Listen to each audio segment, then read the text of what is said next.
is Maximus Decimus Meridius. I am your father. You like Huey Lewis on the news? Yes. And you're not sure about this, are you? You're gonna die, clown! What's the most you ever lost on a coin toss? Sir? The most you ever lost on a coin toss. Call it. Whose motorcycle is this? It's a chopper, baby. Whose chopper is this? Zed's. Who's Zed? Zed's dead, baby. Bring out today! This is a tasty burger.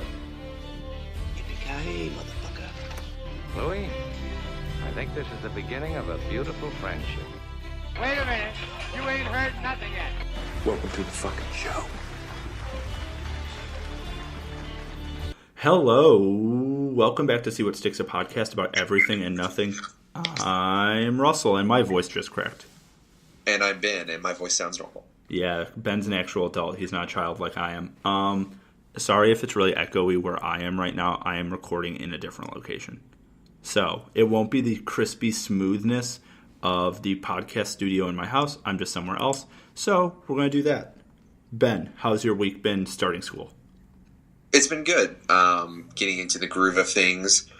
I've gotten into the schedule of like when online quizzes are going to be, because I realized after the weekend had gotten over that I completely missed like an entire set of like very low point quizzes. Mm-hmm. I'm like, oh shit! Like I should probably keep an eye on the schedule of things and not expect a professor to email every time something is due, like I had like last semester. Yeah, that I was in a stats class online, and I think out of like the Friday quizzes, I think I did 3 of them that I didn't forget. And it wasn't like an intentional, like, oh, I'm not going to do these. It was like, it'd be Friday at 3:30. I'm like, oh shit, this is due at 4. And I'd get like 4 of the 12 questions done, and I'm like, well, fuck. Yeah. Nothing you can really do about it at that point.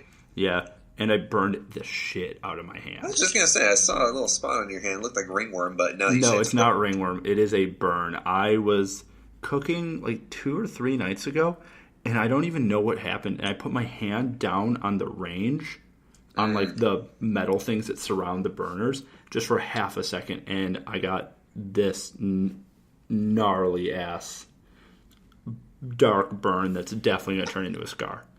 So... yeah. Oh, wait. I'm chewing gum. Not anymore. Okay, sorry. There's a lovely sound of you swallowing that.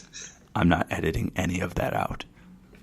So, yeah, that's what professionalism is, when you don't edit out the fact that you're chewing gum on the podcast. Or edit out the sound of a cat's jingle-jangly collar, which most people will probably be hearing right now because my cat is doing something in this room right now. She's fucking around with something. Ben, you haven't talked about your cat yet on the show. Ben, what's your cat's name? Yeah, I just recently adopted a new kitty. Just over a week ago. Nice. And she's a very sweet girl. She's just over a year old. But right now she is being very curious and getting into stuff. Yeah, no, I understand. I actually like babysitted a cat, or like I watched a cat for a really long time, but I never owned a cat, and it's way different than a dog. This is my first cat I've ever had as well. Basically, I got suckered into it by my kids, who kept saying like, "We want a cat, and I'm like, "Isn't our dog enough?"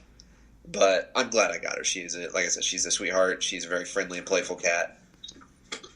And she's Ben, playing like hell right now. Ben, you have a 3 and a 4-year-old. Nothing is enough. There's always more.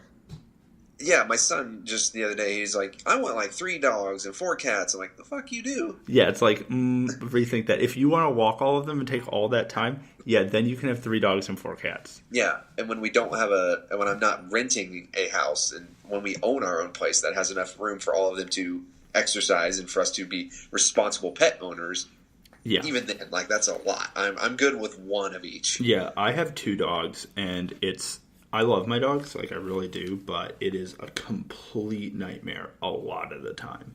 And it's just like, it's fun. It really is. But there's so many times where like it's 6:15 in the morning and the dogs are scratching at my door because I don't leave it open. Otherwise, they'll sleep with me. And as cold as that sounds, I love my dogs to sleep with me when my parents aren't around. But if my parents are home and I'm home, and they're sleeping back and forth, they'll get up out of my bed every 30 minutes, go to their bed, and back and forth. So I have to cut it and like close the door. Otherwise, I won't be able to get any sleep. Yep.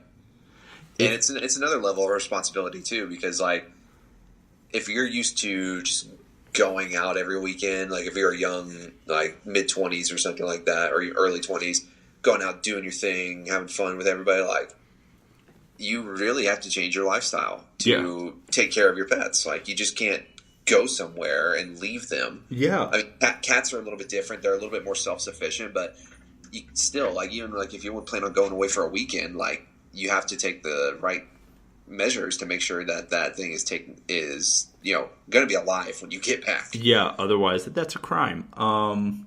So yeah, no, I totally understand what you're saying.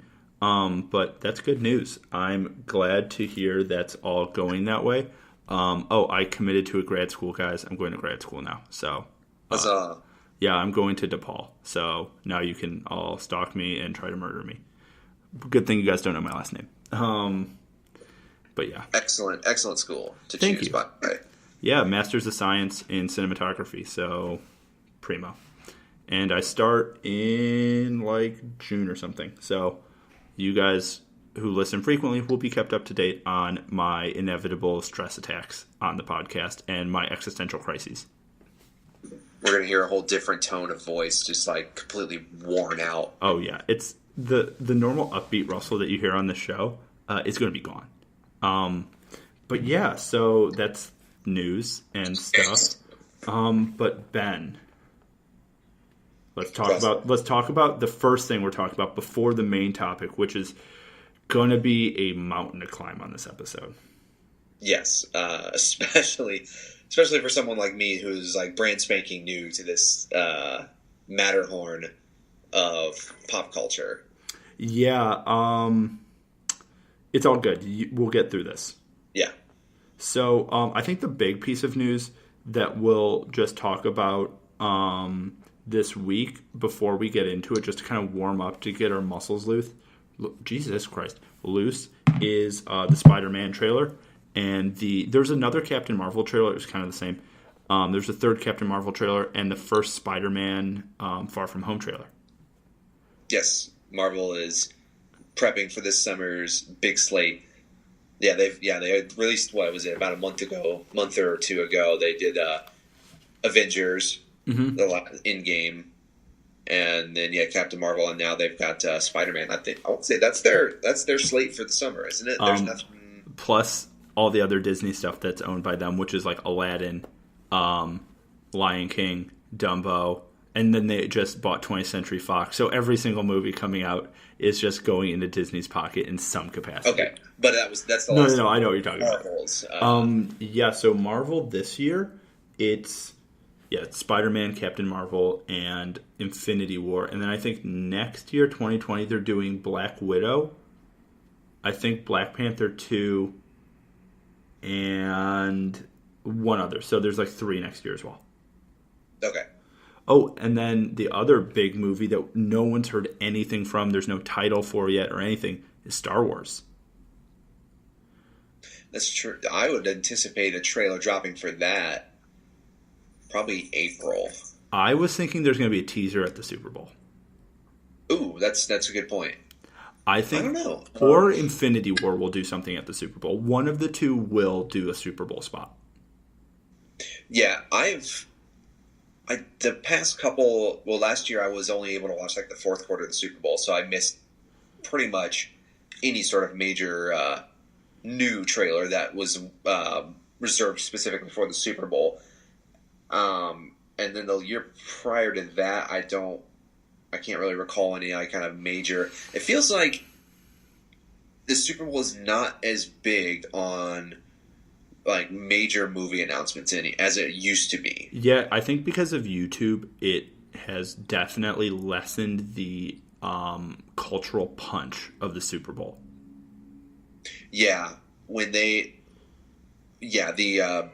film companies can have a little bit. I mean, they've always had full control of when their movie trailers drop, but they have a little bit more. They have a lot more flexibility with the rise of like the internet and YouTube in the past decade and a half. Yeah. I don't know. Are you a Game of Thrones person? Oh yeah, okay. Into that. Does Jesus Christ? I can't speak. Does Game of Thrones do TV spots for their shows or no? I want to say in the past maybe 3 seasons, when it's hit its like absolute peak of crazy popularity, I think they have. I feel like Game of Thrones might do a Super Bowl spot because that comes out in April. Right. They already have released their first teaser, or I think this was the first official one. Not that didn't consist of like footage from other seasons. Yeah, the first one with actual characters, because there's a CGI render of like the map with ice going over it, but that doesn't count as anything. Right. I saw this teaser just the other day on HBO Now. Yeah. Yeah, HBO, they do little teasers of their shows and like upcoming, like kind of the years, what's coming up with our shows. They just put that out, and so yeah, I saw the Game of Thrones one, which had Jon, Arya, and Sansa all in like the in the crypts, Stark crypt. Yeah, which that was pretty cool. And someone who was missing from that was Bran. Yeah, I was about to say the same thing. I'm like, where is Bran, and why is he not in this? That's a lot of people. When I was on Reddit after that came out, everyone's like, where's Bran? My thing is, you know how Bran... Okay, we're talking Game of Thrones now, guys. Before we get into... Spoiler, our next topic is Harry Potter. So we're going to do Game of Thrones, Spider-Man really quickly, and then Harry Potter. So, you know how Bran became, like, the green seer? He's a green seer because he's a warg, but he also trained with the... trained with the Three-Eyed Raven, Brendan Rivers. Don't worry, I've not read the books. So he trained with him. I think Bran has like disassociated from his human self now, and he's just like part of that now. You know how like Brendan Rivers was just literally a tree? I think Bran in this next season, like how all the other Starks are the Stark family, and Bran's going to be like, I'm not Bran anymore. I am the Raven. Maybe that's why he's not down there. I've heard some speculation that Bran will turn into like the head White Walker. Yeah, I've heard that too, because there's like one of the flashbacks he's in where he's with the Three-Eyed Raven. He's wearing this like a brooch kind of, and it's like a very similar one to the Night King wears, and people are like, is he the Night King? And I feel like that's one of those oh shit moments, like the Hodor thing and all those other things where it might be something that they've all predicted, or he somehow has created him. And I've heard other things that say, like, you know how Bran made Hodor into Hodor? Bran made the Night King. Like, he was someone else, and it's because of Bran that this happened. So it's like this time loop that keeps happening. It's like a self-fulfilling prophecy. Yeah. So we'll see. I think every episode of this upcoming season is supposed to be like its own like movie. Yeah, they're all like an hour and a half. They're all going to be like an hour and a half minimum. And I think one of them is 2.5 hours. I think the last one was like 2.5 hours long. Jesus. I mean, it's taken them 2.5 years to film all these, and their budget for is off the charts. Oh yeah. Other movie news or news on this note is the Lord of the Rings TV show on Amazon has. I mean, this was a few weeks ago, but I read it recently that it has officially been confirmed that they're doing a prequel type series before The Hobbit, before Lord of the Rings, about the Númenóreans, so Aragorn's like background and why they're all blessed with really long life. Because like Aragorn in the movies is supposed to be 87, and like the Númenóreans, like his line of the kings, all live to be like 300 years old. And they're going to go into that. So it's going to be fairly recent, but they're also doing 4 different shows. So I think one of them is going to be that. One of them is definitely going to focus on the elves. One of them is probably going to focus on like the Silmarillion, like the giant battles 100,000 years ago. And then maybe a dwarves show, because they're spending like $1 billion on the show. So ridiculous. I mean, yeah, if any studio or content creator is going to have that kind of money, fucking Amazon's going to have it. And I've heard that Jeff Bezos is a big Tolkien fan. So I think like him as CEO, he's not even really executive producer there, but like, because he owns the company. But I think like he was probably one of the people at the top who was like, we should do Lord of the Rings or we should do Tolkien. And that probably got the balls like rolling for them to like contact the Tolkien estate. Yeah, something like high visibility, like a huge IP that's probably going to bring a lot of people over to Amazon Prime for like their main like streaming service. Yeah, because they got to compete with HBO and Game of Thrones. They got to compete with Netflix's original series, which I want to say there's maybe like, I mean, Netflix has a bajillion original series, but they're doing their Witcher. main ones are like, Stranger Things, Orange is the New Black, which is kind of falling off right now because I think that's getting ready to end. That's its final season. Yeah, it's its final season. But they're doing The Witcher is what they're going to compete with. Yes, yeah. But The Witcher is really big in like Poland and like in Russia and stuff because the guy who wrote is a Polish dude. But like The Witcher is only big in the U.S. because of the games, right? And I know Henry Cavill, who's Superman, is playing Geralt, who's the main character in The Witcher.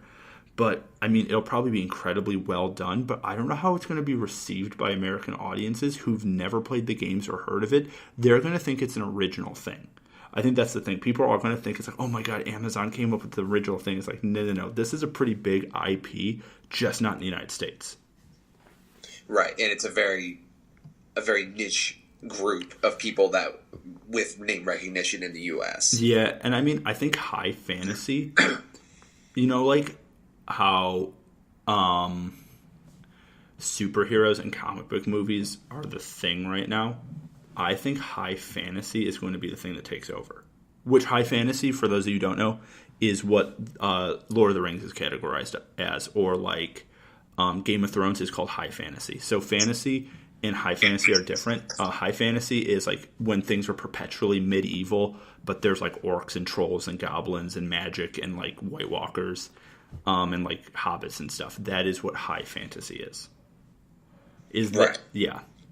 So I think that might be the thing that takes down the comic book movie eventually. I don't know. I mean, I do like comic book movies, but I think that whole thing may be the thing that sways people. And I could see that swaying people because the generation of Avengers, this current one, is getting ready to leave. Yes, and there's going to be with the end of Infinity War. Like, is Marvel going to be able to keep? And I think they will, for the most part, keep the audience there with their kind of new breed or new generation of superheroes that's going to take over for the Iron Man, the Captain Americas, and all that that are not going to be there anymore in any sort of major capacity. Yes, I 100% agree with that. Because there's things that say it's doomed. There's other things that'll say it'll go on forever. But I think once the torch is passed, so to speak, with this cast of Avengers, there's going to be like a power vacuum. Because it's like these Avengers are the ones people grew up with. And I mean, yeah, there's Black Panther who's going to carry on. There's Spider-Man. There's these characters that are going to carry on. But I think like Captain America's probably done. Iron Man is probably done. Since they fired James Gunn, that we've talked about on the show, is the Guardians of the Galaxy getting a third one? If it's not James Gunn, it's not going to be the same kind of vibe. Right. I'm pretty sure that the third volume is still confirmed, and they want to make it. I don't know if they found a writer to take over, and obviously a director as well for James Gunn. That's completely out of our knowledge because we are not in boardrooms for Disney executives or anything like that. Yeah, and it'll be interesting to see what happens. I mean, I have faith that Marvel and all of them will do stuff. And as much as like I don't like the idea that there's kind of a film monopoly, it's good for the industry. There's a lot of money coming in. It gets people hyped about movies. And I think at the end of the day, that's what I care about the most is the love for film. And if that comes in any capacity that's a positive movie that helps people, good for them. But yeah, do you want to get into... Oh, P.S. of Spider-Man into Spider-Man, what's it called? Far From Home. Far From Home. Came out, Jake Gyllenhaal's the bad guy. Maybe. spoiler alert, shit, man. But if anybody knows about Spider-Man and Mysterio, you know that his hero turn in the trailer is not going to last. Yes. Or Mysterio is one of the most famous Spider-Man villains. Or it might, I would think it'd be interesting for him to be a hero, villain, then hero, and at the very end there's like he's going to be a reoccurring villain. They can't kill him off. That, like, you can't kill Mysterio. That's like killing Lex Luthor for Superman. Like, you can't really kill those characters. Or like Kingpin. Like, that's a character you kind of can't kill for that character. Because, yeah, especially with Kingpin.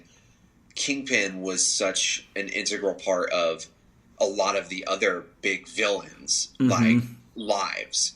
He had his fingers in every single pot of like, Spider-Man, like, villains.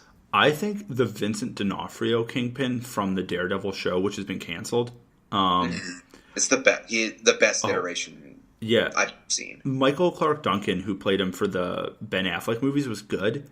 And that was a good, like, version of the Kingpin or whatever, just because Michael Clark Duncan, rest in peace, was a fantastic actor.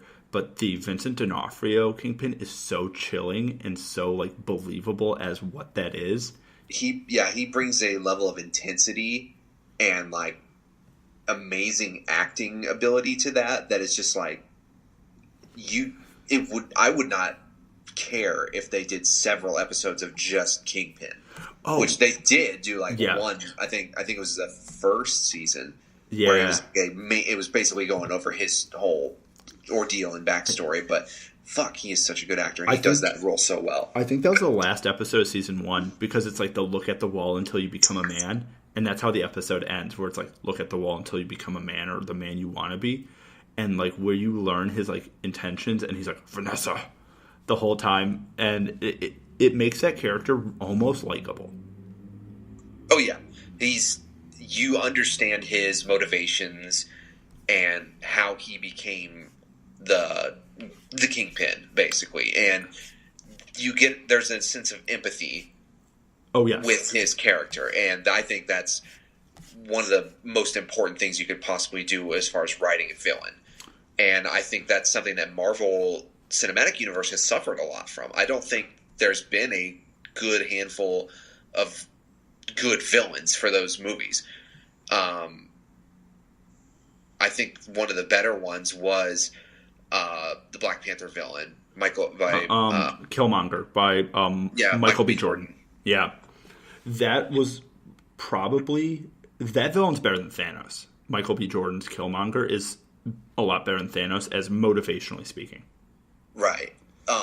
They may improve Thanos a lot more with the second part of Infinity War. That's yet to be seen. Yeah.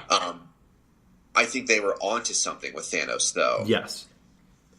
It's a step in the right direction. Yeah, it's definitely a step in the right direction, but there's a lot to do. I even think, like, maybe this is an unpopular opinion, but, like, Deadpool 2 had Cable as kind of the bad guy. Even Cable's motivation in that movie is better than most of the Marvel villains, where Cable's like, I lost my family, I need to go back and kill the person who killed my family. Like, the whole, like, killing baby Hitler idea. I like that a lot more than 99% of Marvel villains, where that guy actually had a legit backstory, and there's, like, a legit...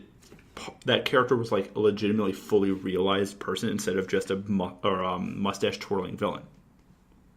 Right.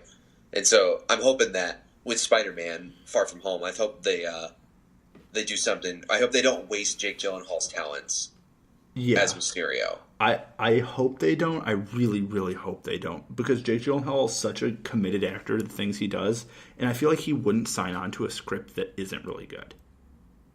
Right. He's an A-list star, and he's like a marquee name for movies. So for him to take a supporting role as the main, probably, villain of the movie, it's like, hopefully he saw something instead of just a big paycheck. Yeah, because Jake Gyllenhaal's one of the few actors in Hollywood, I think, who, it's like Ryan Gosling, who doesn't care about, I mean, of course everyone cares about the paycheck, but there's a few actors out there who are like, yeah, I'll turn that one down. Yeah, and they do a lot of indie stuff and things that aren't going to be like the big box office draws Yes. every week. Yeah, and I do respect that a lot about them.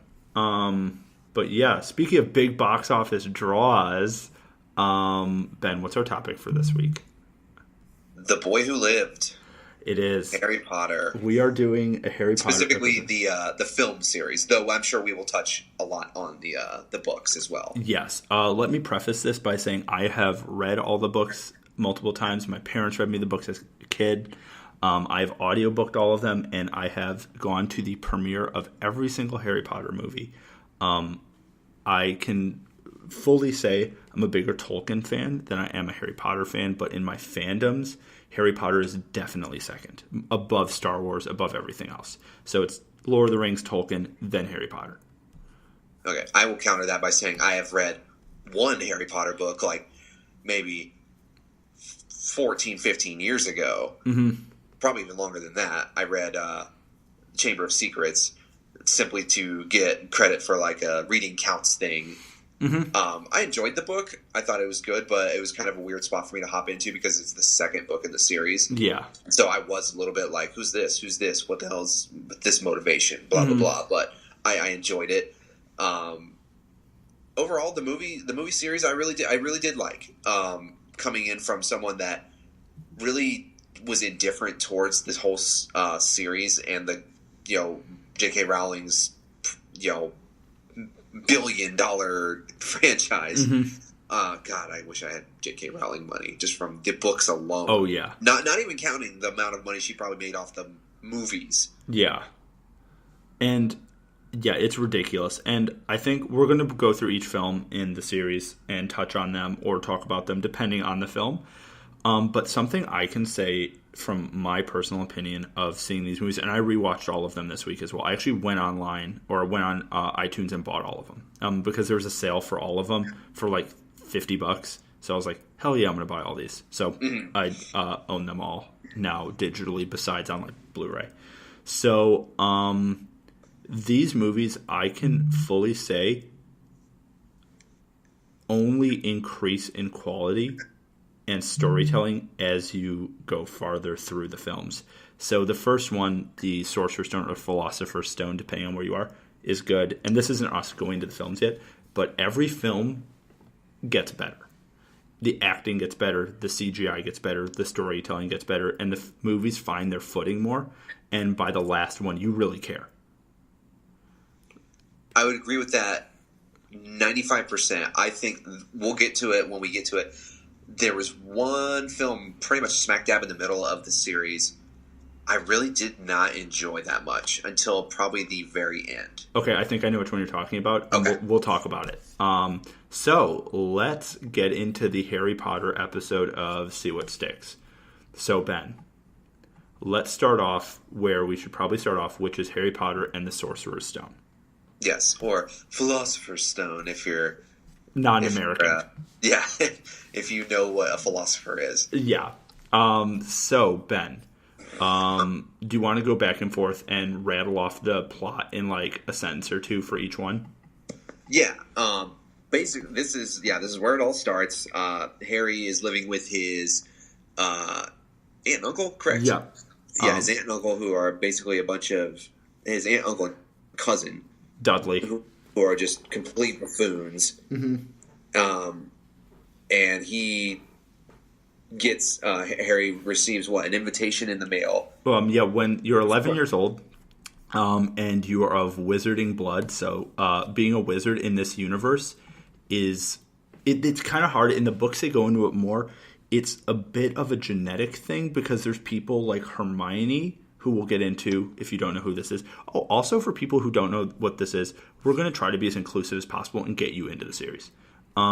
So one of the characters, Hermione, who's the main character, her parents aren't of wizarding blood, and that's a thing. You can be kind of predisposed to become a wizard or a witch. And then there's other people like Filch, who's like a maintenance worker, who's a squib, which he had wizarding parents, but he doesn't have any magical blood.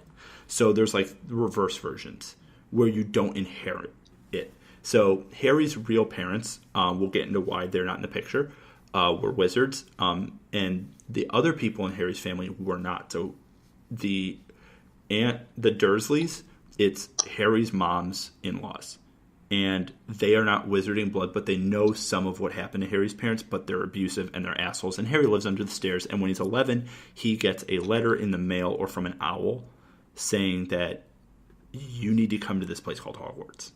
And this is all after he kind of inadvertently displays some magical talent at a ill-fated zoo trip with his Dursley family. And we'll get into what that is later and why that's so significant for the series and what that means. Before we're any farther, let's just say J.K. Rowling knows how to craft an incredible story. She actually knew the end of the books when she wrote the first one. So that's why there's certain things that tie back to the first book seamlessly, because she knew how it was all going to play out. She didn't she had like an outline and then just filled everything in. Right. So the Sorcerer's Stone, like Ben said, is about Harry, and it starts off with him at the Dursleys, who are abusive assholes, and then Harry, gets a letter to go to Hogwarts, and then Hagrid, who is the groundskeeper and half giant, comes to pick up Harry, and he kind of tells the Dursleys, F off, Harry's coming with us, and gives Dudley a pigtail.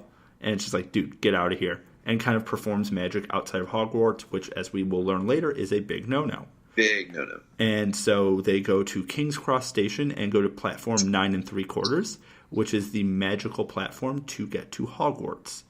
And then magical adventures ensue from there. That's kind of where we'll leave the description. And the key thing about the Sorcerer's Stone, or the Philosopher's Stone, it's a stone that gives you immortality. And it was created by a guy named Nicholas Flamel, who's a real person, actually, in history. He was an actual chemist who apparently, in real life, claimed that he'd made something that makes you live forever. He is a real person. So it's just like a real character in a fictional story.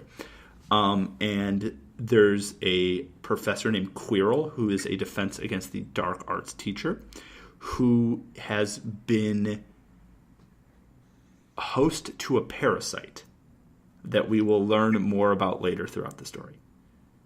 Right. And kind of a little bit more of the significance of the Sorcerer's Stone, or Philosopher's Stone, whatever you want to call it. One of the main plot points of this film is that Harry and Ron and Hermione, they suspect that Severus Snape, one of their professors, is trying to get the stone in order to bring back Voldemort, he who shall not be named, who is, most people would, even if you don't know anything about Harry Potter, you've heard that name and he's like the main antagonist of this entire series. Yes.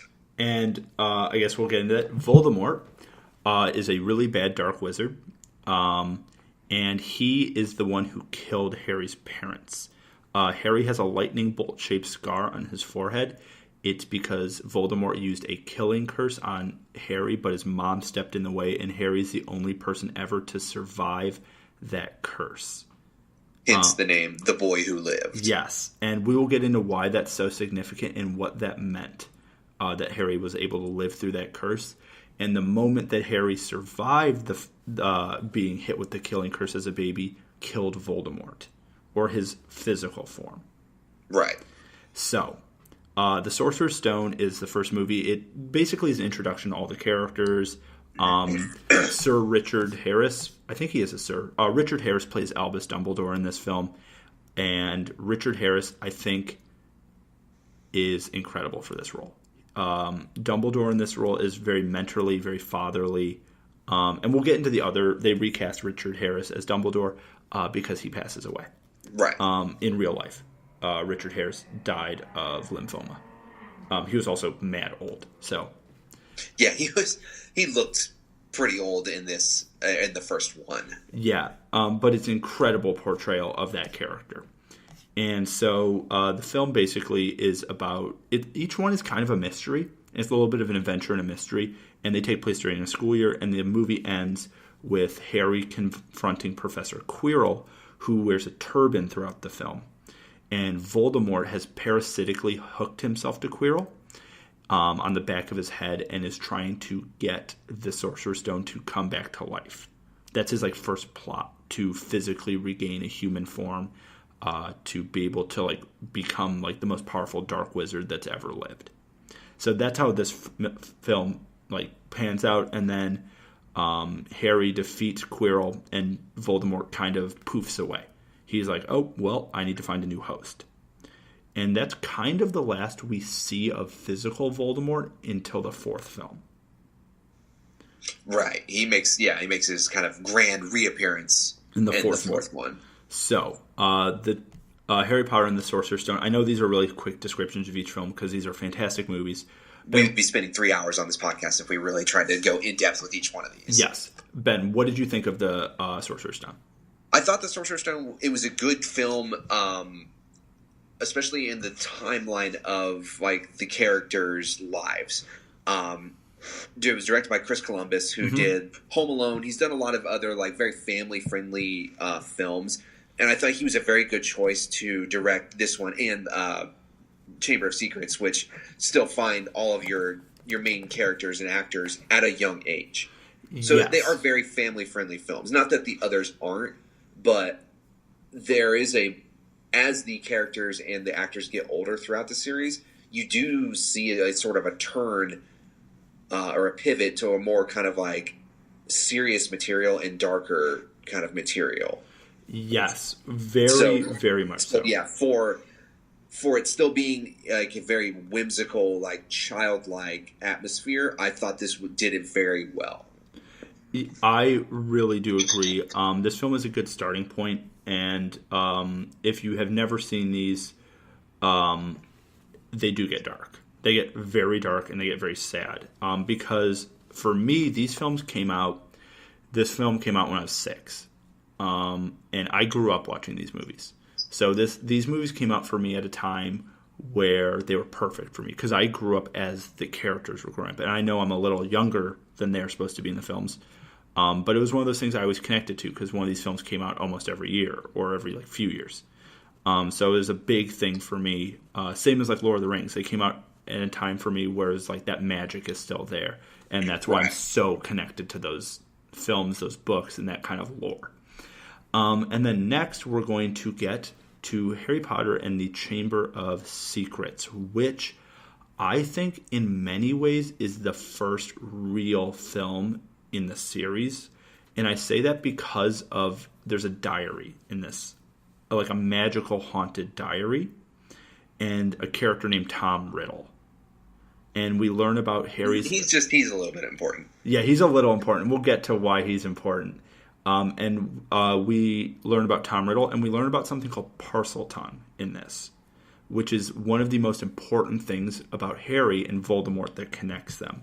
So Parseltongue is the reason Harry can speak to snakes.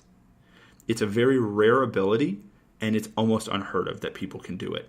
The guy who started Slytherin House and Hogwarts, so there's 4 houses, Gryffindor, Slytherin, Hufflepuff, and Ravenclaw. Salazar Slytherin was a Parseltongue. Voldemort was a Parseltongue, and Harry is a Parseltongue. And so was Tom Riddle. There's a reason I separated them. So, let's get into what the Chamber of Secrets is all about. Ben, you can take this one away. Yeah, it starts off pretty much like kind of like most of the first batch of films do, with Harry home from Hogwarts, getting ready to go back for the school year. So that stuff's, I hope I'm not leaving anything out. None of the stuff where he's at home really makes a difference for the first couple films. I mean, obviously the first one, it's kind of a character, it's a scene setter. But for this one especially, I mean, it's kind of like, all right, let's get to Hogwarts. Let's get the shit rolling. But basically, yeah, Harry, he performs magic outside of Hogwarts, and so he pretty much almost gets expelled because of this. When he's in detention, he finds like a message. It's like written in like blood or something, saying like the Chamber of Secrets is open now or something like that. And in the beginning, just a small detail, he can't get on the platform to get to Hogwarts because of this. Yeah, I guess that's and they kind fly of a what car. leads to his magic outside of Hogwarts. Yeah. He flies the weird like turbo diesel Mercedes Benz. Yeah, the Weasley's weird junk car that can fly. They fly it to Hogwarts and crash it in the Whomping Willow, which becomes really important later in the next movie. Why that tree is so important and what it's there for. It's there to guard something. And they crash into the tree, and then they end up in detention where Harry gets this thing where it's like the Chamber of Secrets is open, and they're like, what? This is weird. You come to find out that Salazar Slytherin apparently like built this chamber, and there's a monster inside that that only his like heir to his position can control. And I guess it's, what is it, that the monster would kill off any like impure or half-blooded like wizards, something like that. And the monster is a basilisk, which is like a 90-foot snake, like a giant like sea monster sized snake.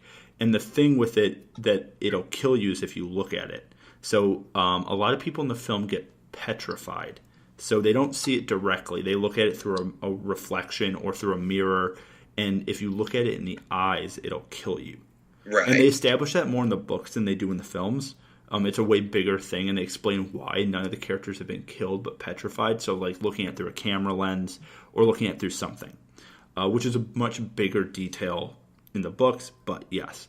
And then Harry, Ron, and Hermione are like, we have to figure out how to get to the bottom of this because there's this diary that Ron's little sister Ginny comes across, and it's like possessing her.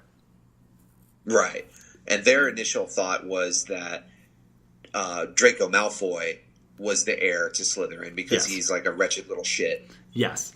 And throughout the entire series. Tom Feldman as Draco Malfoy, I think in the first movie and second movie, he's the best actor. The best child actor in those films. He plays that role so well. And like in the first movie and second one, he's just such a sniveling little shit. And it's so good. Like it is one of the best child performances I've ever seen. Especially rewatching it, I'm like, you hate this little kid so much. But it's like, oh, it's so good. The Joffrey character in Game of Thrones is a not as good version of Draco Malfoy. Yeah, I would say, when you can really perfect being a little fucker like he did in those first two movies, it's like, good, bravo. Yeah, you're a fantastic actor. Like, you are genuinely fantastic. And we'll get into Draco Malfoy in a little bit in the Malfoy family because they become more important in this. Yes. And then in this one, we are introduced to two new characters. I mean, in each one we're introduced to new characters. The first one being Kenneth Branagh playing Gilderoy Lockhart, who is one of the funniest characters in all of these films, who's a fraud, but he's like a kind of like a male model style wizarding author and wizarding publisher, and all the girls are in love with him. Like at Hogwarts, he's just like a heartthrob, but he's totally has no idea what he's doing. He's stolen everything, all of his work from other wizards and other like publishers. And we also learn about Floo powder, the magical green fire, which is our first form in Harry Potter of teleportation, which becomes a big thing later with bad guys who can teleport, which is one of my problems with the later films because they don't explain how that works in the movies and why the bad guys can teleport sometimes and can't. There's a book reason that I will establish later because that's a big thing when people watch these movies. They're like, wait, why can't everyone do that smoke disappear kind of thing where you fly? There's a reason. That's not just like a normal spell. There's a thing that's involved with why only some people can do that. Right. So, in the movie, you want to explain the polyjuice potion thing and the shape-shifting. Yeah, if I can get this right. I'm trying to look at my notes because I had to take that. There's a lot to digest in a lot of this. And the reason I sound like I have all of this in my head is because I've watched these movies pretty much once a year for the past 20 years. So, but yeah, what is it? Ron and Harry Hermione suggests that they use Polyjuice Potion on Draco to like question it, or they use it to disguise themselves. Yes. Which one of them uses it? So they want to get like Crabbe and Goyle, his two like best friends. Yeah, his little fucking henchmen. Yeah, so for Polyjuice Potion, you need someone's hair, and you put it in this potion, and it makes you look like them for like 2 hours, or until the potion wears off. And they're trying to transform into his friends for 2 hours to interrogate him, to be like, right, we know you're up to something. But it kind of backfires. Yeah, they when they try to use it, they go into a bathroom, or like a bathroom that's like not used because it's haunted by what's her name, Moaning Myrtle. Moaning Myrtle. Yeah, Moaning Myrtle, and we come to find out that she was killed because she was looked at by the basilisk, correct? Yeah, like 50 years ago. So her like spirit has been stuck there. Yes. And then, so what happened? So once that happens and they're in the bathroom, Hermione accidentally gets a cat hair instead of human hair, accidentally transforms herself into a half-cat person, totally unintentionally. That's also in the books. And when Harry is transformed into Crabbe or Goyle, and Ron's the other one, Harry is in the bathroom, and he says something in Parseltongue, and he doesn't realize he's doing it. It's happening subconsciously. And when he says it in this bathroom that they're using, just like that's kind of secluded, the Chamber of Secrets entrance opens out of the bottom of the sink. Like it like the bathroom, when he says it to it, it's like a secret code or it's a secret password, and the bathroom kind of transforms into an entrance to like a chamber to get into the Chamber of Secrets. Yeah, and when Harry he speaks to or with a snake using that Parseltongue, the school starts to believe that he is the heir. Yes, because Parseltongue is like unheard of. Right. It's like, wait, you can speak to snakes, because they figure this out because when they're learning how to duel, when they're learning how to fight against each other with magic, a snake is conjured, and Harry talks to the snake as like a defense, and he doesn't realize he's doing it. Everyone's like, wait, you can talk to snakes? That's like a Slytherin trait. That's like an evil trait. Mm-hmm. And so people are like, you must be the like heir to Slytherin. You must be the person behind all this stuff. Which a lot of these movies are people blaming Harry because he puts himself in accidental bad situations that are totally out of his control. But he keeps ending up in the worst situation. People are like, you're the victim. Because a lot of people know that Harry Potter is very famous because he's the only person to live through the Killing Curse. And he doesn't even realize he's famous. But it's almost like, because he didn't grow up in the wizarding world, it's almost like if you were a celebrity for something but had no idea. You're like the only person to like basically, it's like if you had like the rarest form of some disease and you're the only person to live through it. So you don't really acknowledge that you're famous, but everyone's like, you're Harry Potter. And he's like, I guess, yeah, thanks. So yes. So that happens in this film. And they go down to the Chamber of Secrets, or Harry does. He gets this diary because people keep getting petrified. And they're like, we think it's a big snake that's in there. So Harry goes down to the this chamber and speaks Parseltongue to get into the chamber. And he doesn't realize how to do it. It's kind of like in Lord of the Rings where Gandalf is outside the doors of Moria. And it's like speak friend and enter sort of thing. Same kind of gig. And it's like, what's the Elvish word for friend? And that's how you get in. And Harry does the same thing where it's like, Harry, say something in Parseltongue. And he just says something and the door opens. And that's actually a practical effect. That snake door is a real thing they built. That's cool. Yeah. That snake door is like the coolest thing ever. Right. But the diary that they find, they find out that it belonged to a former Hogwarts student, Tom Riddle. Yes. And this is when the movie kind of goes to a flashback of like 50 some years ago. Yeah, ish. When Riddle accuses Hagrid, who was a student at the time, of opening the chamber himself. And I think that leads to Hagrid being like banished. Dumbledore and Cornelius Fudge like coming, and they're like getting ready to take Hagrid away to Azkaban prison. Mm-hmm. And yeah, so that happens because Hagrid has a spider. And that's what people think the monster is the whole time. It's a spider Hagrid has. Yeah, and it's, what's the hell's its name? Aragog. Aragog, that's right, yeah. And Aragog the spider, Ron and Harry go to Aragog in the forest. They're like, we need to talk to this spider, Hagrid, because it can talk. And Hagrid's like, oh yeah, it's out in the forest somewhere. And so they go out there, and Aragog is like, yeah, I'm not the monster from the Chamber of Secrets. It's a big fucking snake. I'm not that snake. And that's how they realize, oh, it's a snake. And Aragog kind of tells them, is like, yeah, don't look at the snake. It will murder you. And they're like... And then a bunch of spiders try to eat them. Yeah, and he's like... while you're out here, let's fucking kill you. Yeah, he's like, sorry, I told you this, but I can't let you live. This is kind of my secret. And so they escape from that. And that's actually the first time Harry Potter gets scary. Is that spider scene with the jump scares. And like, it's very horror-esque. And that's the first glimpse that these films are going to get dark. So Harry goes down to the Chamber of Secrets with this diary, basically, and Ginny, Ron's little sister, is like petrified down there and under the diary's control. Harry's down there, and then you see a ghost version of Tom Riddle, who we learn is Voldemort. His name is a anagram. It says I am Lord Voldemort. Yeah. And so he is Lord Voldemort, and then he's like, well, you're down here, and you figured out something good for you, and here's my big fuck-off snake. And Harry is fighting the snake, and you learn in this movie that a true hero, not just a Gryffindor, a true hero, the Sword of Gryffindor, which is like this relic, will appear.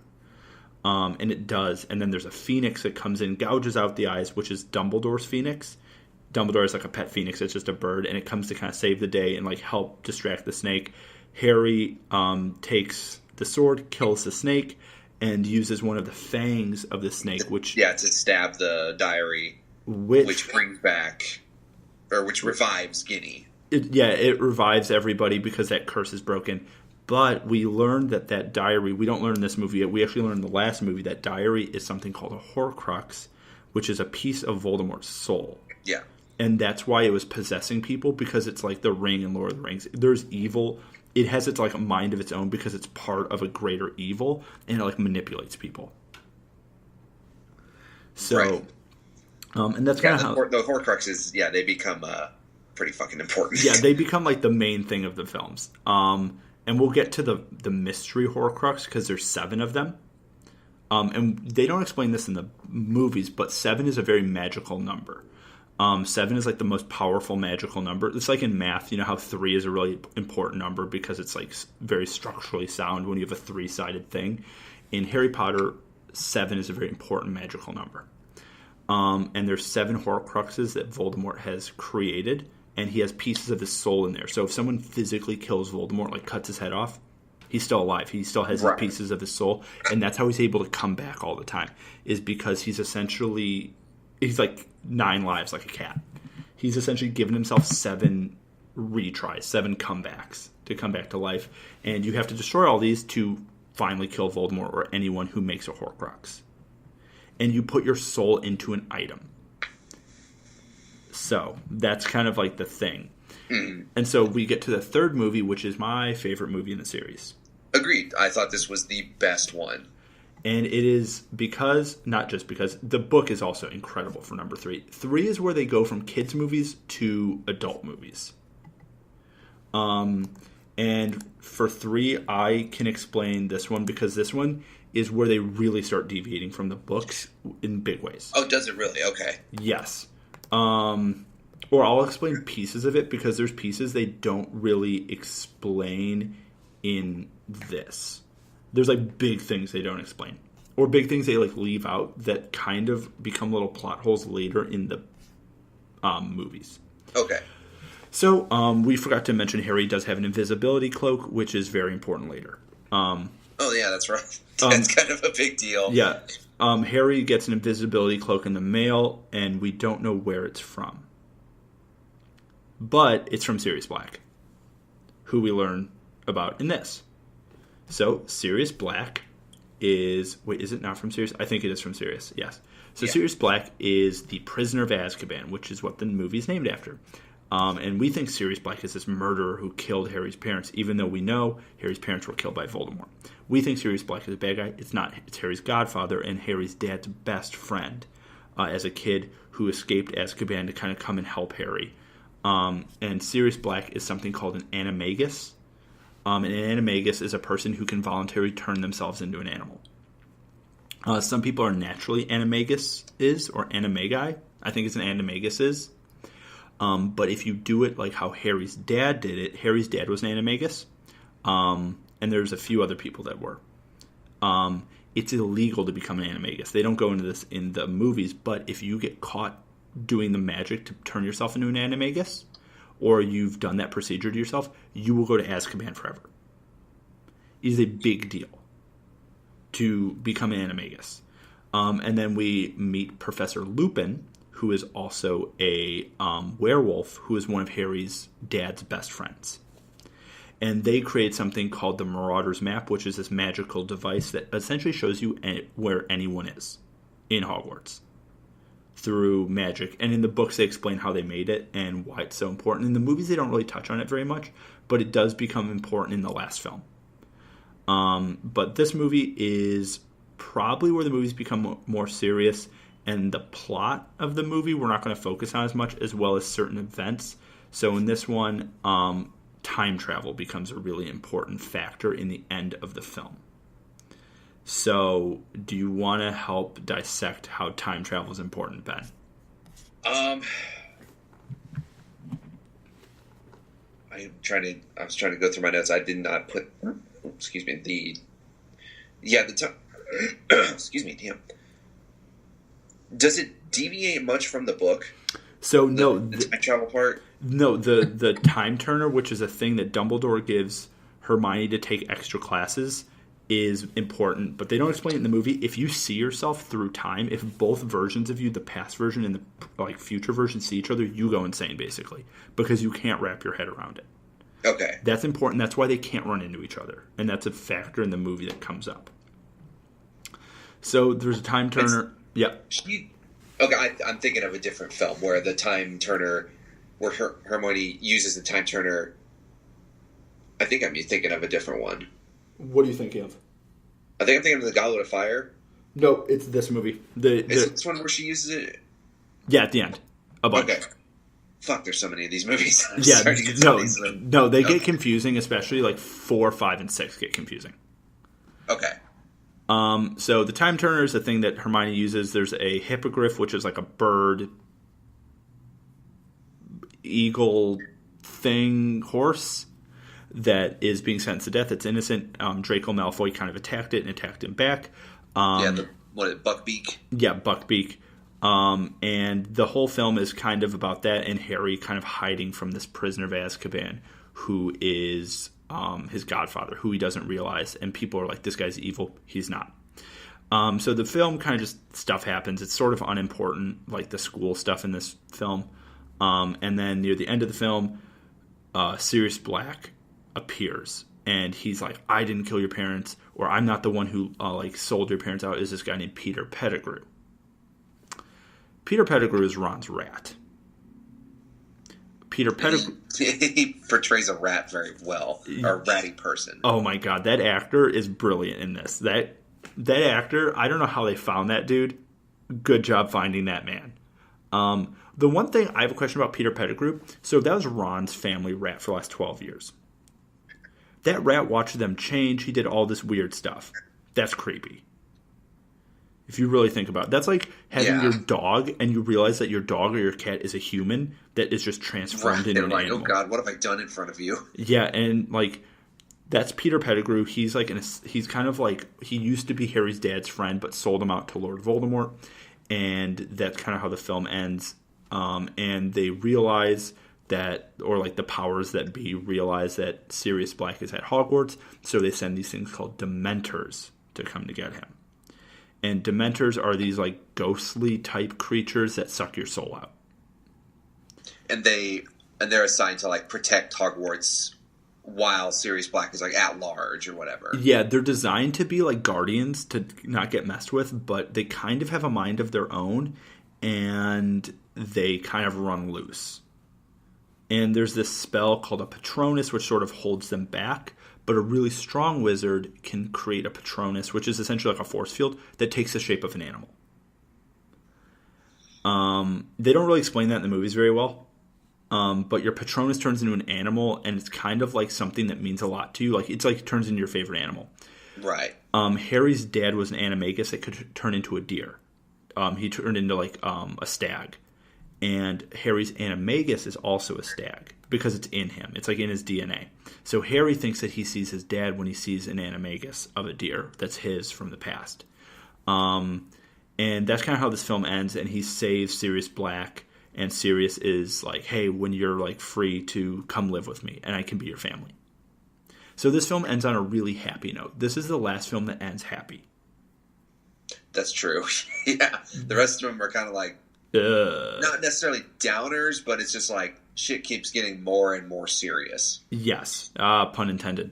So that's kind of how this film ends. It ends on a happy note. Sirius Black is saved. Lupin turns into a werewolf and fucks shit up. And the people, you're kind of being able to piece together like, oh, wait, there's a lot more in this that happened that Harry doesn't even know. And Harry's kind of wrapped up in this whole thing by accident. And there's people trying to bring Voldemort back. There's people trying to stop Voldemort. And this movie's kind of where the plot really thickens. Yes. And then the next film, Ben, I'll let you take this one. I think this is the last of these simple films, which is Wizarding Olympics. Right. And this was my least favorite one. This is what I thought you were going to say was your least favorite, and I don't entirely disagree, but let's get into it on why it's your least favorite. This is actually, I went and rewatched this one last night. I watched all of them last week and rewatched 4, which is The Goblet of Fire. And I rewatched it yesterday to prep for this because I had to write more notes on it. So Ben, The Goblet of Fire is the 4th one in the series, and we can go through like what the 3 tasks are and why this one is important, and then we can break down the end later. So why was this film your least favorite before we get into it? First, Harry's hair. Okay. That's not really a serious reason, but I thought his hair just distracted me. It's very different than all the other films. Yeah. No. This one, it just... I guess I didn't like the whole concept of like the Wizard Olympics, or what they call the Tri-Wizard tournament. Yes. It seemed like a lot of what happened up to the point of the very end where I actually got back into it, and where it's a kind of a very important plot point of the entire series that happens at the end of this film. Yes. Happens. But just it seemed like everything was kind of like, who gives a shit after the big kind of reveal happens. Okay, I in a lot of ways agree with you. I like this film. I do like this film. So what happens? This film is kind of the least important. What's up? That kind of I think that's a big reason for me not. I don't want to sound like I really hate this movie, but like coming on the heels of Prisoner of Azkaban, and then also like comparing it to the other movies in the series, like especially like Deathly Hallows Part 2, and it just seems like kind of the least, like you said, the least important, and also just the least. It's a well-made movie, but it's just like, what's so special about this? Like compared to like something as awesome as Prisoner of Azkaban, and how crazy like Deathly Hallows starts to get, and also the Half-Blood Prince. Yes, I will say that I think the 3/4 of this movie, the beginning 3/4 of this movie, are very tone deaf. They don't really know what they are. It's kind of like some of it's funny, some of it isn't. It's all kind of inconsequential. Like the movie is cool. Like the 3 events, like the fighting the dragon, the underwater, rescuing your friend, and then the important one that we won't get into yet is a maze. But yeah, so this movie has introduced a character named Mad-Eye Moody, who is essentially just David Tennant the entire movie, who's like a servant of Voldemort. And yeah, that's basically the only important part of this film. And that Peter Pettigrew is on the loose, and we learn about something called a port key, which is essentially an item. This is the second kind of teleportation. An item that can teleport you. So it's like magically enhanced. So it's like if you touch it, it'll teleport you to a location, and if you touch it again, it'll teleport you back to the original place. So it's like... That comes big into the last trial. Yes. Or last task. So, there's the 3 tasks. Harry gets his name magically put into the Goblet of Fire. It's like hexed in, and they don't really explain it very much. Just that it's like not supposed to happen. Yeah. It's usually only supposed to be 3 competitors chosen by the Goblet of Fire, and then it spits out Harry's name at the very last, and people are like, what the hell? Like, we can't do this. Like, and then, is it Dumbledore that's like, nah, the Goblet's spoken. Like, yeah. We gotta let it happen. They don't explain that in this movie. When you get picked in the Goblet of Fire, it's like a magically binding thing where it's like you need to. It like forces you to. And they don't explain that in the movies why it's so important, but like when your name is put in, there's like a magical spell which is like, it essentially binds you to it. And they never go into that in the film, and that's why Harry needs to. If he doesn't, it's like he gets like cursed. Right. And they don't explain any of that in the film, but because it's kind of not important, it doesn't really matter for the film. But the last task is a maze. In the books, there's a sphinx in the maze and a bunch of other stuff, and there's like this psychological stuff. But in the movie, it's just a maze that changes itself, and the Triwizard Cup is there. It's in the maze somewhere. And we have our contestants, which are Fleur Delacour, Victor Crumb, Cedric Diggory, and Harry Potter are in the maze. I'm surprised I remembered that. It's only because I saw the movie yesterday. They're all in the maze. Cedric and Harry Potter are the 2 contestants from Hogwarts, and Cedric is Robert Pattinson from Twilight. Before he blew the fuck up with Twilight. This was the film he did before that. Yeah. And the scene with Cedric Diggory at the end breaks my heart every time. Right. And the end is where, like, the big twist, not really a twist, but like the reveal after Cedric and Harry kind of like declare, like, yeah, let's just do a draw. Yeah. And touch the cup at the same time. And they both become teleported. And yeah, they transport to like a graveyard. Yes.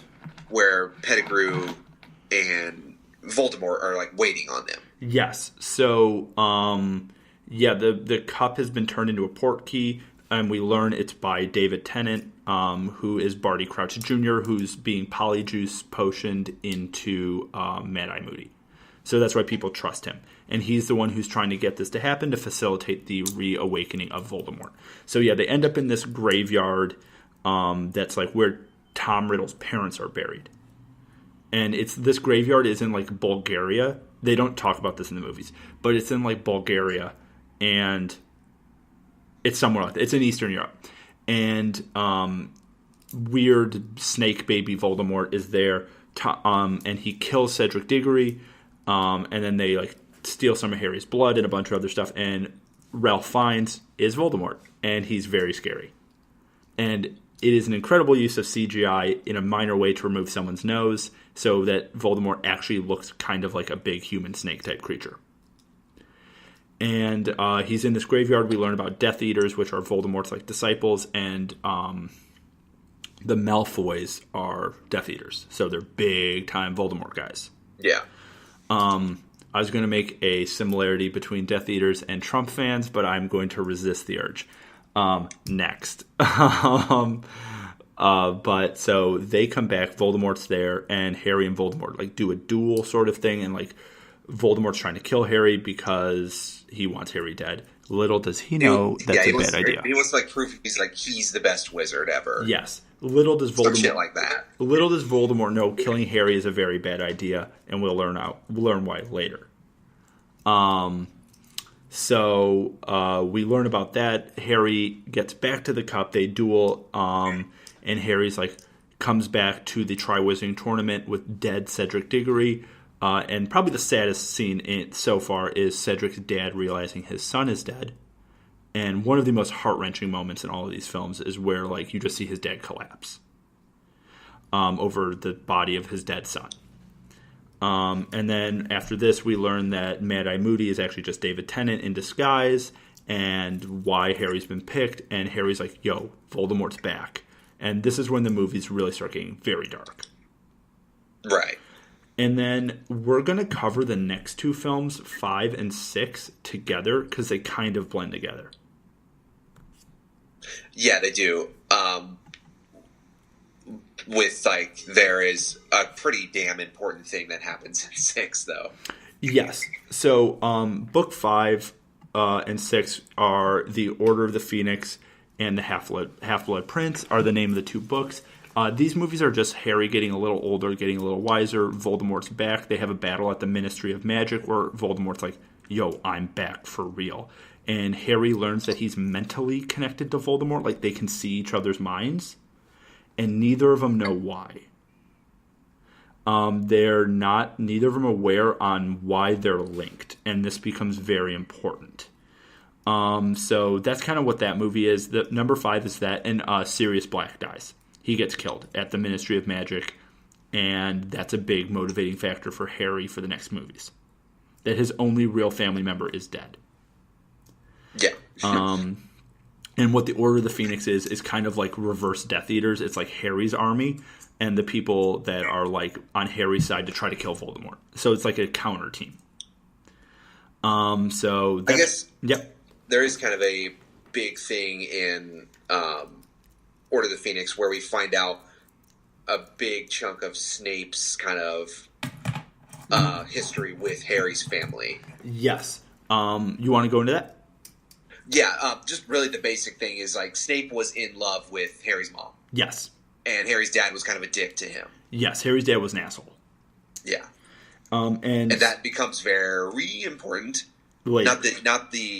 Just Snape's relationship and his, I guess, love for Harry's mom. That becomes huge later. Yes, and that's why Snape's Patronus is a doe. Like a female deer. Right. And Snape, we learn, may not be as bad as we think and may be kind of a misunderstood hero. And Snape, in my opinion, is my favorite character in all these movies. So that's a little spoiler. He is my favorite character. So we get the Order of the Phoenix. They live in, or their like hideout is in Sirius Black's old house. And we meet the house elves. Or so we already met Dobby in the first one or the second movie. He's kind of important. He becomes important later, but he's like a house elf that Harry frees with a sock. And there's a little detail from the second movie that you may not have picked up on that I picked up on for the first time. You know when Harry frees Dobby and Dobby's like, I am a free house elf because Harry gave me a sock, right? Mm-hmm. Lucius Malfoy comes and says Avada before Dumbledore shows up. Like he's going to give him the killing curse. I didn't pick up on that. I guess I didn't either. Yeah, I picked up on that the first time. I've seen these movies a bunch. So, little fun fact about that. So, we learn about that. We learn about Dobby. And then we learn about something called Mudbloods in this movie. We get that explained. And then Sirius Black's house elf that belongs to his family is like a weird little Nazi house elf that hates... He's like a little gremlin Nazi who hates non-pure blood wizards and is real awful. He's just the most disgusting, horrible little creature. So that happens. Sirius Black dies. We learn about a prophecy that says neither one can live while the other survives. Right. And that just means, and Harry's like, wait, you guys all knew that I'm going to have to die and so is Voldemort? And he gets real pissed. So that's kind of how this film ends. And then let's get into the end of number 6 and the explanation of Horcruxes and Dumbledore and the thing that happens to him. Yeah, which most people probably already know. Snape kills Dumbledore. Yes. But not... We come to find out later for a very different reason than what is portrayed. Yes. So Dumbledore and Harry go on a little adventure near the end of the film to destroy this locket. First they destroy a ring that's on Dumbledore's finger that's killing him. It's like turning his arm into a skeleton arm because it's another Horcrux, a part of Voldemort's soul. Dumbledore destroys it, but it like fucks up his hand, and Dumbledore is slowly dying because of it. It's like poisoning him. So he tells Snape, like, yo, if anyone's going to kill me, you got to kill me. And Snape's like, what? And Dumbledore's like, seriously, believe me, you have to kill me if this happens, because we'll learn about the Deathly Hallows in a little bit and what a wand's allegiance is and what the Elder Wand is. So that all happens, and so they go to this cave that is in Eastern Europe that has a locket in the bottom of like a basin, like in like a bowl of like potion. And Dumbledore has to drink this liquid in there that's poisoning and killing him even faster. And then there's these zombies in the water called Inferi that like take Harry because they fell into this trap. Dumbledore uses a bunch of cool magic. They teleport back to Hogwarts. And then that's when we end up on the bell tower where Snape kills Dumbledore. And Harry thinks Snape is being a bad guy, but Snape is just kind of being like following orders, where Dumbledore's like, do it. Like, seriously. And Snape, if you watch it knowing that, you can see Snape or Alan Rickman, incredible, the late Alan Rickman, his acting in that scene is so good. Oh, yeah. You see how torn up he portrays Snape, like, doing this act. Because he knows that people are going to think he's the villain, even though I'm just following orders from the person who's telling me to kill him, but no one's going to understand ever. So Snape does that, but the most important scene in all of this is Draco Malfoy disarms Dumbledore from his wand. That means the Elder Wand has now gotten allegiance to Draco Malfoy. Harry disarms Draco Malfoy, so the Elder Wand's allegiance is now to Harry, but no one realizes that. Dumbledore dies, and this movie ends. And then we can tackle the Deathly Hallows Part 1 and 2 as one film. So what did you think of these movies, 5 and 6? 5 was not bad. Again, like we've talked, it continued, like the series continues to get a little bit more grown up, a little bit darker, further along, like the lore of everyone involved. I thought it was good. I think that was the first one that was directed by the guy that pretty much took the rest of them, David Yates. Yeah, David Yates did the rest of the films. Right. So yeah, I thought that 5 was perfectly fine. I really liked Half-Blood Prince. I realized that this was the one that I had seen. I don't think I mentioned this earlier in the podcast, but I have seen one of the films before because I went with my then wife to see it because she was into Harry Potter, and I realized that it was the Half-Blood Prince. Oh, interesting. I thought it was one of the Deathly Hallow parts, but it turns out it was the Half-Blood Prince because I distinctly remembered once the scene came up with Snape and Dumbledore. I remember I was like, "Oh, I've seen this before." Yeah, like, I know that I've. Yeah, so that was the one we've seen. Yeah, I really like the Half-Blood Prince because specifically, Alan Rickman in it is phenomenal. Yes. It's a well-made movie, and yeah, it's just kind of like, all right, we're getting near. We're coming down to like this is where the story is coming to a head. Yes, and it really does show what the story is really about. So.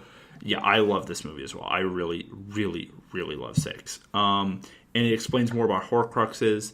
And the books get longer and longer. So the movies stay about the same length, but in the books, there's a lot about the students doing tests to get like job placement. There's something called newts, which are kind of tests, and all this other stuff that isn't really touched on in the films, which they aren't really important for the films, but they're important for the books, and it doesn't really matter. And I know if people are listening and they're Harry Potter fans, they're going to be like, well, why didn't you talk about that? Because that's not what this like talk is about. It's not really talk about the school stuff. But then we also have a character, Dolores Umbridge, who is actually the worst, and a few other things like that. And then we get like Slughorn, which is an important character, but we don't really need to touch on him. And yeah, the films just keep getting darker and darker. And yeah, 6 is kind of like Deathly Hallows Part 1. And if the second movie, Deathly Hallows Part 1 and 2, the films are kind of like Deathly Hallows Part 2. Like the last 3 films kind of are one film. In many ways.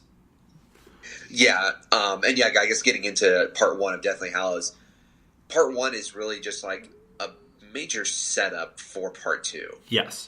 Part 1 is like a 2.5-hour setup of Harry, Ron, and Hermione walking around the wilderness trying to find these Horcruxes, the parts of Voldemort's soul, to basically destroy all of them, to then be able to kill Voldemort with magic. So they're like, once we get all these pieces destroyed, then someone can actually give him the killing curse, and he's gone forever. That's the point of this last film. And then we learn about something called the Deathly Hallows. Do you want to explain the Deathly Hallows? Yes. Okay. So, what's Lovegood? Yeah, Luna Lovegood's dad. Yeah, she explains the Deathly Hallows, or the symbol. What was it that Dumbledore left in a book? Yeah, he signed his name with it. Yes, that's right. She explains that symbol represents the Deathly Hallows, which are three magic objects that can make someone like a wizard of death. Yes. And in theory, they can make you live forever. Yeah.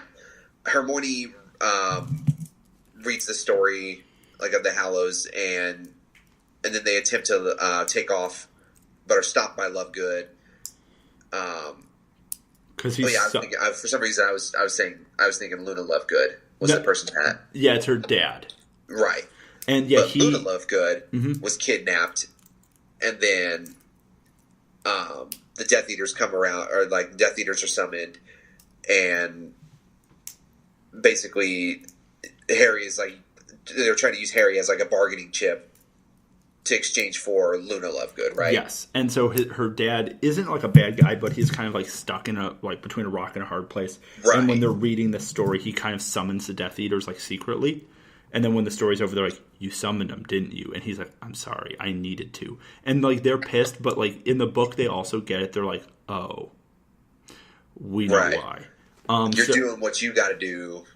Yes. For you, yeah. And so we learn about the Deathly Hallows. One of them is the Elder Wand, which is Dumbledore's wand, and that's important because that wand's the most powerful wand in the world.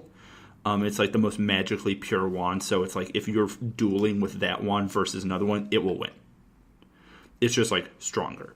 And then we learn about the Cloak of Invisibility, which Harry has and doesn't even realize it's one of them. Mm-hmm. And then there's the Resurrection Stone, which is my favorite one because it is something from the first movie that you don't even realize. So it's inside of the snitch that Harry puts in his mouth by accident, or he swallows. And on the note, it'll say, "I will open at the close." And they talk about it in the books and the movies. So what that means is, I will open at the close. I will open when you die. So Harry kisses it, and it opens up, and the Resurrection Stone is in there, and never uses. He throws it into the forest, which I think is really cool. It's kind of poetic justice for that moment, and we'll get to that in a little bit. But so yeah, the Death Eaters are called after they've learned about these Deathly Hallows. After they've been looking around, they destroyed this locket, which is another one of the Horcruxes. So there's only a few of them left, and they're like, okay, we're getting closer to killing him. We're getting closer to killing him. So they ended up at Draco Malfoy's parents' house, where we see Luna Lovegood. We see this little goblin dude from the first one, and then we meet Dobby again, and we have Wormtongue, or Wormtail, whose weird magical hand kills him. Dobby saves the day, but when they're disapparating, when they're teleporting, Bellatrix Lestrange, who is actually the worst, throws a knife and kills Dobby. Which is the second scene that makes me cry in Harry Potter, where Dobby's like, "I was just happy to be with my friends." And little aside, if I were to pass Helena Bonham Carter on the road and you told me, or on the street, and you told me that her real name was Bellatrix, I would probably believe that with how she looks. That is the best casting out of anyone in these films. It is incredible. So she just looks like a Bellatrix. Yes. When her hair, especially, it's all fucking frizzed out. Yeah. And it makes so much sense that I think she's still married to Tim Burton, but at one time they were married. Yeah, no, they're still married. That is such a perfect little pairing. It is. And apparently in real life, she's the nicest person ever. And on set, they had to hate her in the film, but apparently she's the world's funniest person. She's actually hilarious. So a lot of those scenes, they do all this acting, and they just start cracking up afterwards. Because I feel like you have to in these dark moments. So then that's how that film ends, is with Dobby dying and them being like, we have to kill Voldemort.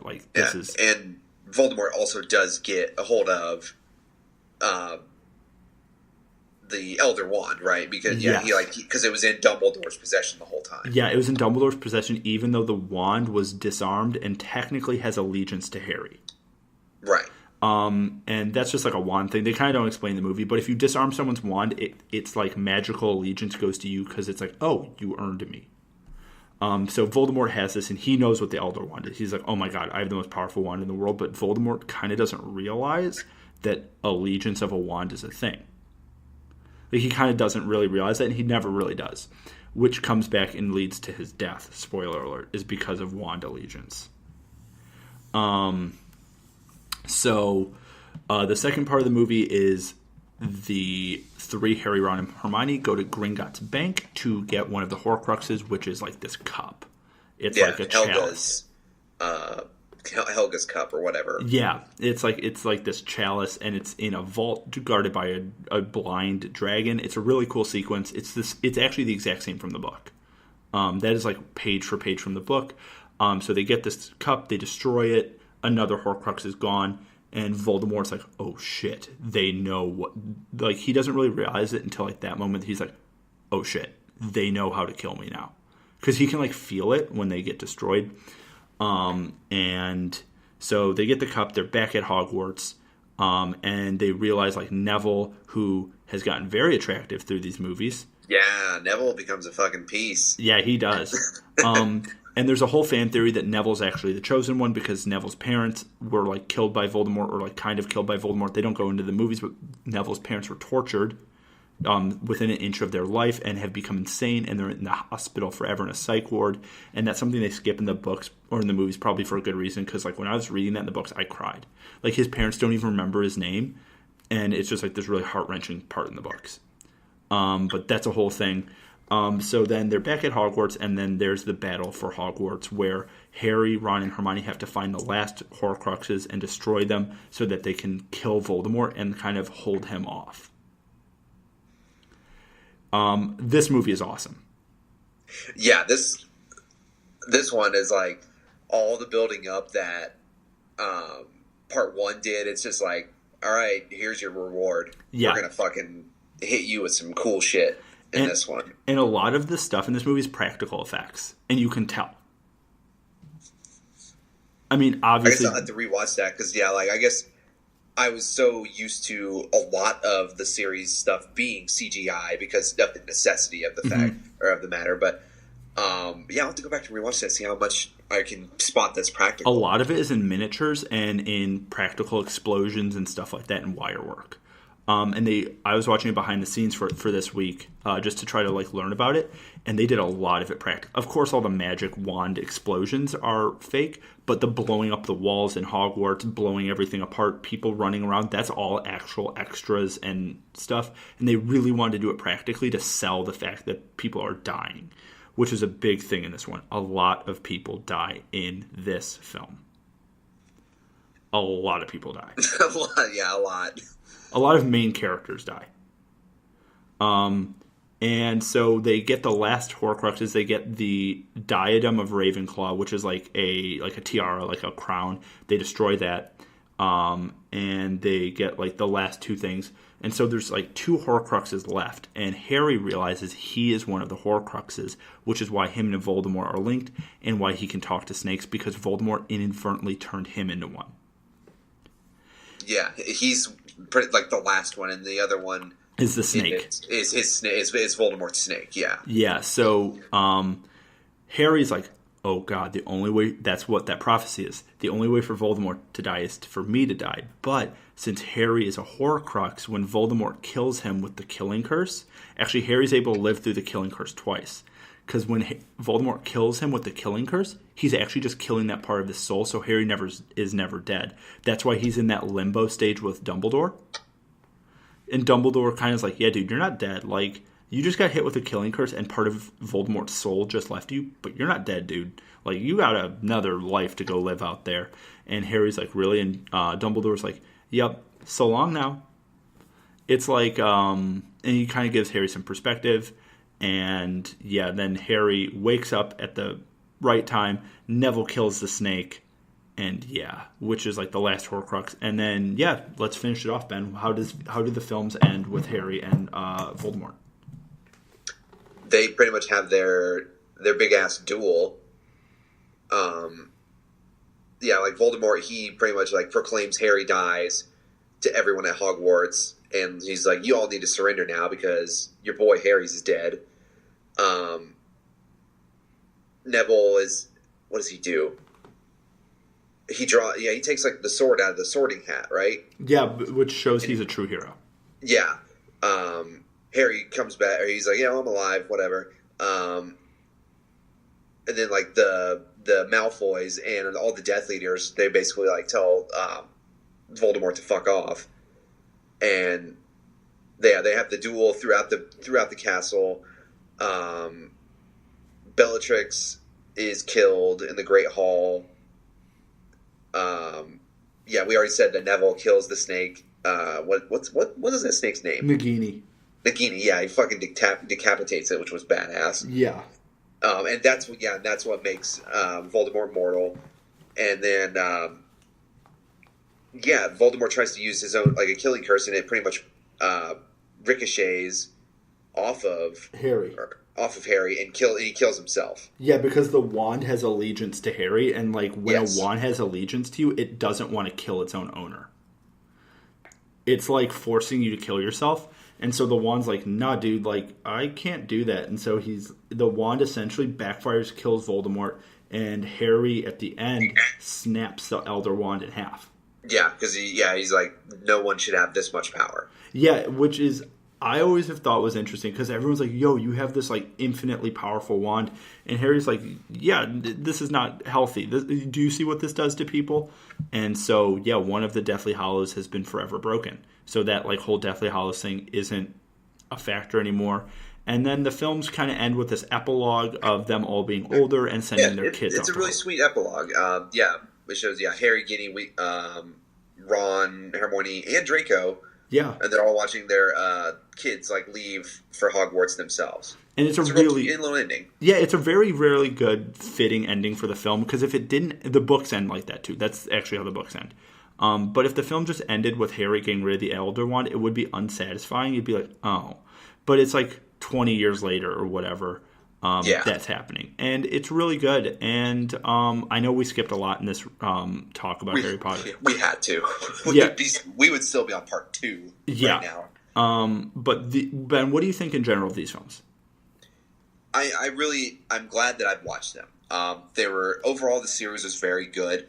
I understand the love for this series now. Like I said, Prisoner of Azkaban was like far and away the best one in my opinion. Probably because Alfonso Cuarón directed that, and that dude's fucking awesome.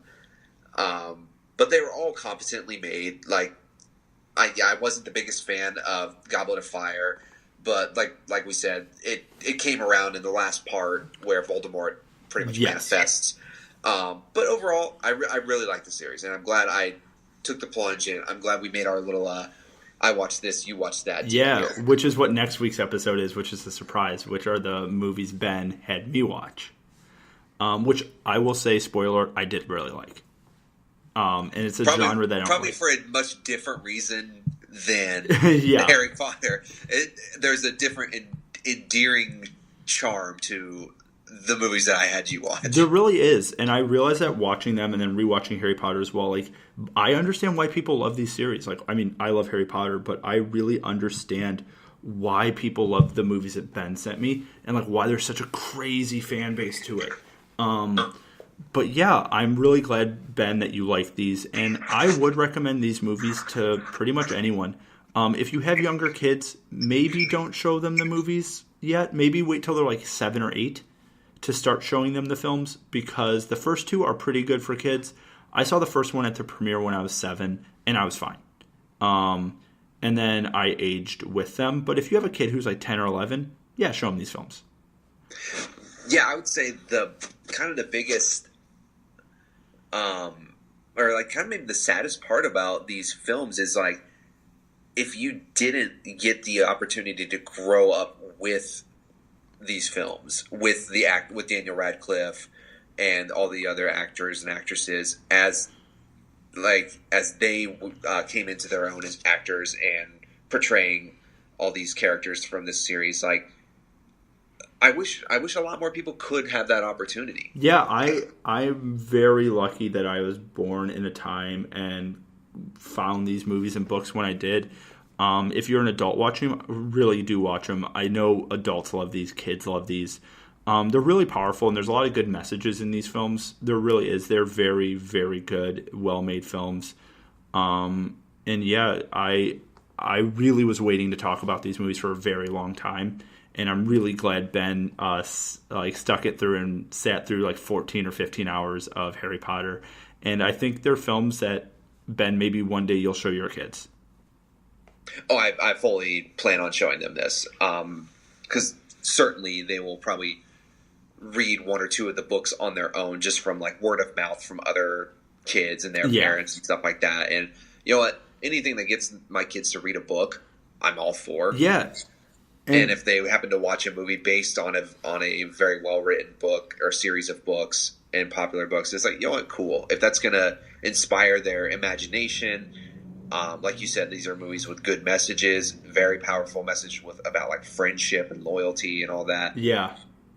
So yeah, like I'm all for them checking out these films. Yeah, they're really, really well done, and I'm really glad that we were able to talk about these. And if anyone wants us to do one of the movies in total detail, we totally can. I think Ben and I will have to rewatch it, but we won't do that for a while because as great as these are, you have to give it a little break because there's a whole lot to unpack in these films. There really is. As opposed to the series that we will talk about next week, really, there's not a lot to unpack. It's all junk food is what I made Russell watch. But I liked it. I actually really liked it, and it's something that I've told my friends, like, dude, you actually got to watch these. These are pretty fantastic in, like, the best way. We'll get into all of that next week. But yeah, well, Ben, is there anything you have left for this episode? Nothing that I can think of. You pretty much said it all. That just like, encourage everybody to check these movies out, read the books, go to your local library and rent them out. Yeah. And like, if you want to, I mean, of course, read them. Like, reading is huge, but there are audiobook versions of these that you can, of course, get into. But I hate to be this guy. If you just watch the movies and read the books second, that still works. I did it the reverse way, but watching the movies then reading the books can help you understand them because the books are pretty dense. Oh, yeah. Fuck. Like, what, Goblet of Fire, or one of them was like 800, 900 pages long. Half-Blood Prince. Half-Blood Prince. Yeah, Half-Blood Prince and Order of the Phoenix were like 800 or 900 pages. It's like a dictionary. Yeah, it's not a weekend read by any means. No, and I remember when the Deathly Hallows came out, I was like, I don't know, it's probably like 13 or 14.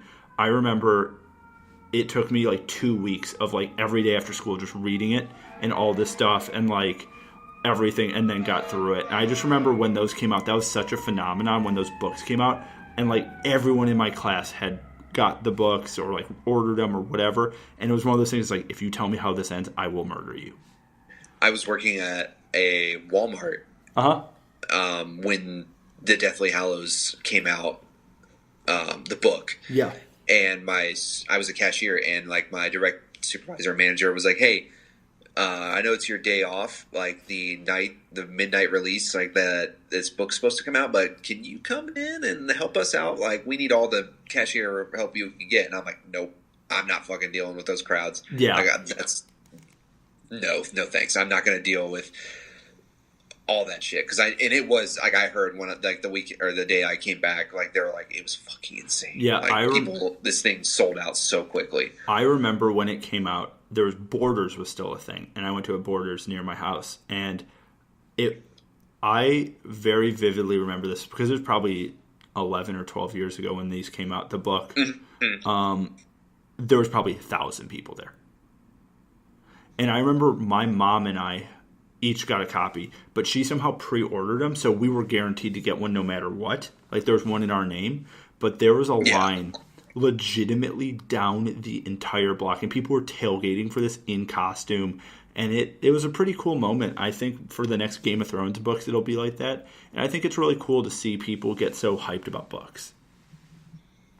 Yeah, absolutely. I can't remember the last, or I guess I'm not aware of any other book since then that's like garnered that much attention and that much popularity for like a book release. Yeah, and I think Game of Thrones doesn't capture it because it's so adult. And Game of Thrones, I love Game of Thrones. I love A Song of Ice and Fire, but Harry Potter does hold a very special place in my heart. But yeah, Ben, I think that was an episode, unless you have anything else. I'm good. I'm Russell. We do have a website for See What Sticks. This is See What Sticks. Ben, close us out. Thanks, everybody, as always, for listening. We hope to catch you next week as well. This is See What Sticks, a podcast about everything and nothing. My name is Ben. We'll catch you next time. Bye.